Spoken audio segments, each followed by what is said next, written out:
अब संसार में पटाचारा का कोई नहीं रह गया था। दुख के मारे वो अपना होश गंवा बैठी और वहीं पछाड़ खाकर गिर पड़ी।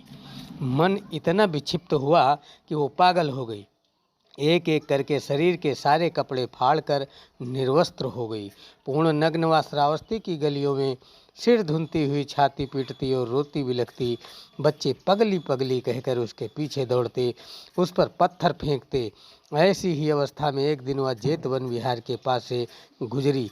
वहाँ भगवान बुद्ध एक बड़ी सभा को धम्म समझा रहे थे।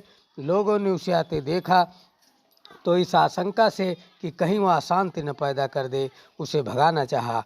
परंतु भगवान की करुणा दृष्टि उस पर पड़ी तो भगवान ने उसे अपने पास बुलाया और करुणा भरे शब्दों में बोला, मेरी दुखियारी बेटी होश संभाल।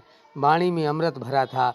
सुनते ही वह दुखियारी को जरा सा होश आया। उसका ध्यान अपने सर्वथा नग्न शरीर पर गया तो लाज के मारे सिकुड़ गई, वहीं उकड़ू बैठ गई। समीप खड़े किसी भाई ने उस पर अपनी चादर डाली। उसने तुरंत चादर ओढ़ ली। चादर ओढ़ी। इस दुखियारी का नाम पटाचारा पड़ गया। पटाचारा ने भगवान बुद्ध से अपना हाल बताया। अपने दुखों को याद कर पटाचारा फिर फूट फूट कर रोने लगी। भगवान ने कहा, बेटी होश में आ। माता पिता भाई बंधु पति पुत्र शरण नहीं दे सकते। सही शरण तो अपना धारण किया हुआ धम्म ही देगा। समझदार को चाहिए कि इस असीम दुखमय भवसागर की सच्चाई को समझकर शीघ्र से शीघ्र मुक्ति का मार्ग खोजे, सदा के लिए दुख में मुक्त हो जाए। भगवान की वाणी सुनते ही उस दुखियारी का चित्त एकाग्र हुआ।